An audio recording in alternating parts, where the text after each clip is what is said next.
میرے نبی پاک صلی اللہ علیہ وسلم نے 3 باتیں بیان کی اور بڑے میٹھے، بڑے ٹھنڈے، بڑے خوبصورت. اس خدا را جنہوں نے بچیوں کے رشتے کرنے، منت کر رہا ہوں انہوں نے بچوں کے رشتے کرنے، خدا را ان کی بنیاد صحیح رکھنا. ہم تو ایک سائیڈ پہ ہو جائیں گے، بڑے لوگ تو بڑی جلدی کونوں میں گھس جائیں گے. ان کو آگ میں نہ جھونکنا، خدا را بیٹے کے ساتھ ظلم نہ کرنا، بیٹی کے ساتھ زیادتی نہ کرنا. ان کو ساری زندگی آپس میں جھگڑنے کے لیے تنہا نہ چھوڑ دینا.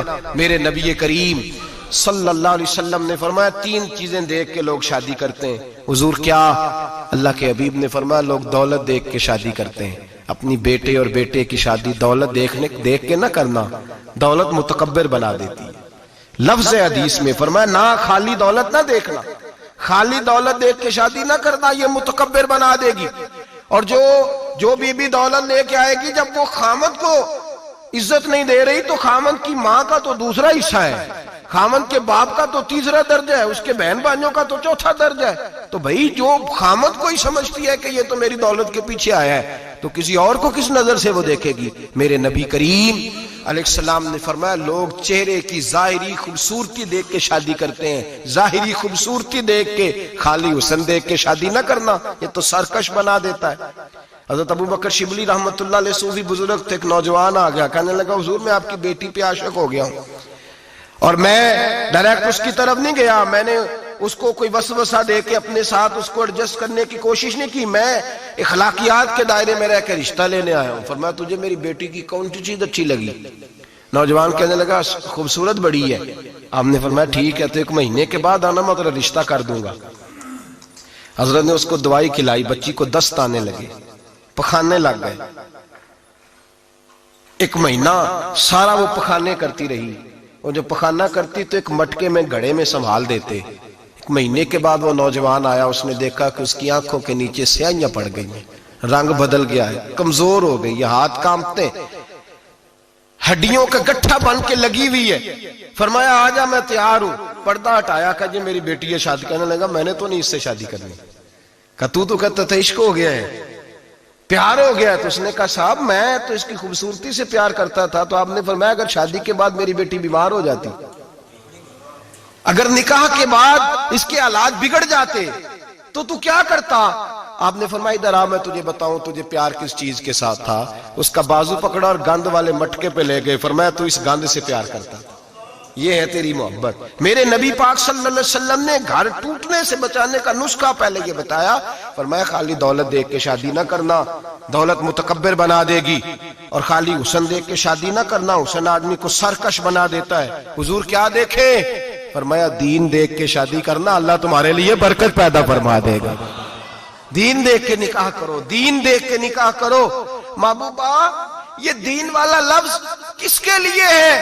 فرمایا ادھر آؤ، کائنات میں اگر اللہ نے سب سے شان والی بیٹی دی ہے تو مجھے دی ہے، اور میں اس علی کو دے رہا ہوں جس کا مکان بھی کوئی نہیں، کاروبار بھی کوئی نہیں، جس علی کا بظاہر کوئی بینک بیلنس نہیں، کوئی مربع نہیں، کوئی شے نہیں.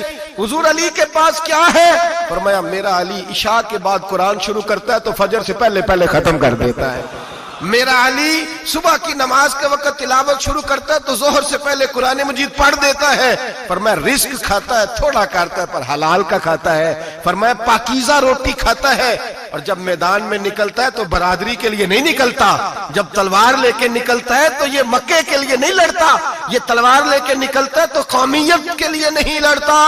محبوب کس لیے لڑتا ہے؟ فرمایا یا خدا کے لیے لڑتا ہے یا محمد مصطفیٰ کے لیے لڑتا ہے. اس کی تلواریں پاکیزہ، نظریات پاکیزہ. دیکھو میں بیٹی کا نکاح کہاں کر رہا ہوں. میرے بھائی تو نے رشتے کی بنیاد ٹھیک نہیں رکھی تو یہ ٹوٹ گیا.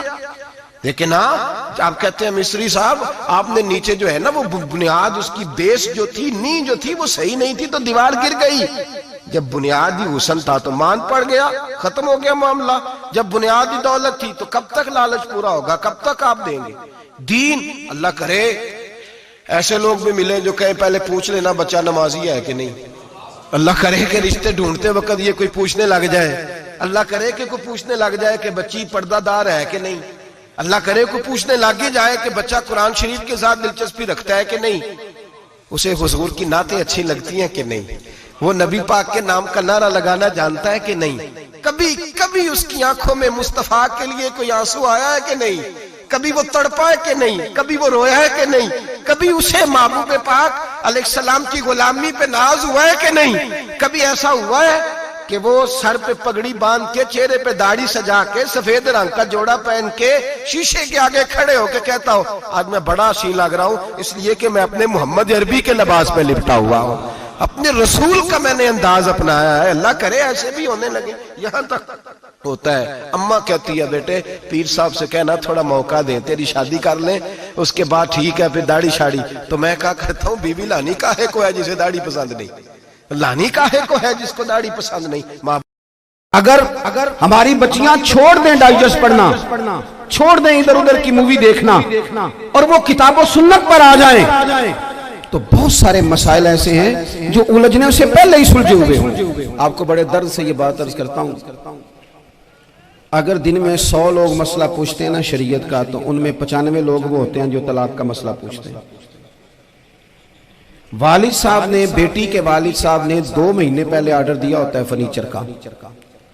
بیٹے کی شادی ہو تو مہینہ پہلے شیروانی والے کو بھی کہنا پڑتا ہے, گاڑیاں بک کرانی پڑتی ہیں, میرج ہال بک, یہ سارے لوازمات ہم کرتے ہیں. سارا کچھ کیا, گاڑی سے گھر بسنا ہے, میرج ہال سے بسنا ہے, فرنیچر سے بسنا ہے, ہم نے سارا کچھ ان کو بتایا. لیکن کاش 2 گھنٹے بچی کسی معلمہ کے پاس جاتی, بچہ کسی استاد کے پاس جاتا, نکاح طلاق کے مسئلے بھی سیکھتے. میں دعوے سے کہتا ہوں اگر ہمیں پتہ چل جائے کہ 3 طلاقیں اکٹھی نہیں دینی چاہیے, کیونکہ دے دیں تو ہو جاتی ہیں, اگر ہمیں سمجھ آ جائے کہ نہیں دینی چاہیے, یہ مسئلہ بیان ہو, اور یہ والے مسئلے محفلوں میں بھی نہیں بیان کر سکتے, اس لیے کہ لوگ کہیں گے مسئلہ تو وہ بیان کریں گے اس پہ نعرے لگیں گے. آپ قوم کو یہ کیا بتا رہے ہیں, یہ تو چھوٹا عالم بتاتا ہے معاذ اللہ اس طرح کی باتیں, کہ بڑی بڑی کوئی نقطے کی بات بتائیں. اس طرح ہمارے ہاں وہ 1 گھنٹہ پہلے نہیں کہتے تگڑے ہو جو میں جملہ دینے لگا, وہ پتہ نہیں جملہ آ رہا ہے کہ ایٹم بم آ رہا ہے, تیار ہو جاؤ, جو میرا جملہ ضائع نہ کرنا, ادھر بھاگ کے چلا گیا ادھر بھاگ کے آ جاؤ. اللہ جانے وہ جس طرح کبھی لگتا ہے نا پٹاری سے, اللہ جانے کیا نکلے گا, میں جملہ دینے لگا ہوں. تو میں کہتا ہوں تو آرام سے بیٹھ کے بھی جملہ دے دے, تیرے جملے سے کیا نکلے گا. اور تو جملہ نہ دے ہمیں کوئی آیت دے, تو جملہ چھوڑ ہمیں کوئی حدیث پاک سنا. یعنی ہر نقیب, ہر خطیب, ہر نعت خواہ اٹھ کے کہتا ہے سارا قرآن ہی حضور کی تعریف ہے. اور بھئی اگر سارا قرآن حضور کی تعریف ہے تو چند آیتیں پڑھ دے پھر, تو نے پڑھی تو ایک بھی نہیں, اور تو کہتا جا رہا ہے سارا قرآن ہی حضور کی تعریف ہے. یہ والی تعریف بھی تو سنانا قوم کو, جو یہ بچے ان کے استاد انہیں سکھا رہے ہیں اور یہ سیکھ رہے ہیں, اس طرف بھی تو سفر کریں. تو میرے عزیز اگر لوگوں کو مسائل کا پتہ چلے تو سینکڑوں گھر بچ جائیں تباہ ہونے سے, بڑے بڑے گھر بچ جائیں. لیکن مسائل نہیں آتے. میرے پاس مسئلہ پوچھنے کے لیے کچھ لوگ آ گئے, تو 4-5 سال کا بچہ بھی تھا جس کے والد نے غصے میں اپنی بیوی کو 3 طلاقیں دی. تو چھوٹا سا بچہ, کپڑے بھی پھٹے پرانے, اور حالت بتا رہی تھی کہ غریبی ہے. تو جب میں نے مسئلہ بتایا کہ 3 طلاقیں ہو گئی ہیں تو واپس جانے لگے. تو بچہ مجھ سے کہتا ہے دیہاتی آدمی, تو کہنے لگا مولوی صاحب میری اماں تے نانی کہنی اسن پوچھ کے آئی آپ کہ ہن اسی لہدا لہدا ہی رہنا ہے. تو اس بچے کی نونہال کی وہ کیفیت دیکھی تو میں رو پڑا. میں نے کہا یار یہ بچہ بیچارہ ماں باپ کے ہوتے ہوئے یہ یتیموں جیسی زندگی گزارے گا, کیونکہ باپ نے طلاق دے دی. کس طرح مسائل نہیں بتائے لوگوں کو, تعلیم سے آگاہی نہیں کیا.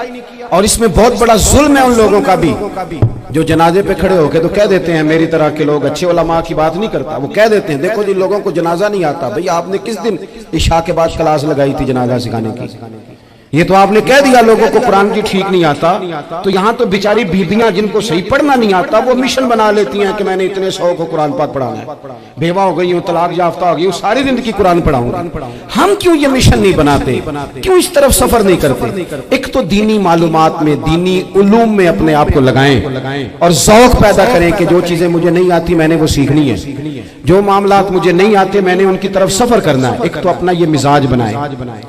اور جب آپ دینی علوم سیکھتے ہیں تو پتہ ہے کون سا منظر قائم ہوتا ہے, منظر وہ بنتا ہے کہ حضرت ابو ہریرہ بھی دین سیکھا کرتے تھے, حضرت عبداللہ ابن عمر بھی اصحاب صفہ میں رہا کرتے تھے, حضرت انس بن مالک بھی رہا کرتے تھے. اور ایسا منظر بنتا ہے کہ حضرت سیدہ خدیجہ الکبریٰ رضی اللہ تعالیٰ عنہ فرماتی ہیں سیدہ فاطمہ حضور کی گود میں بیٹھی ہوتی تھی اور نبی پاک سے باتیں پوچھتی تھی.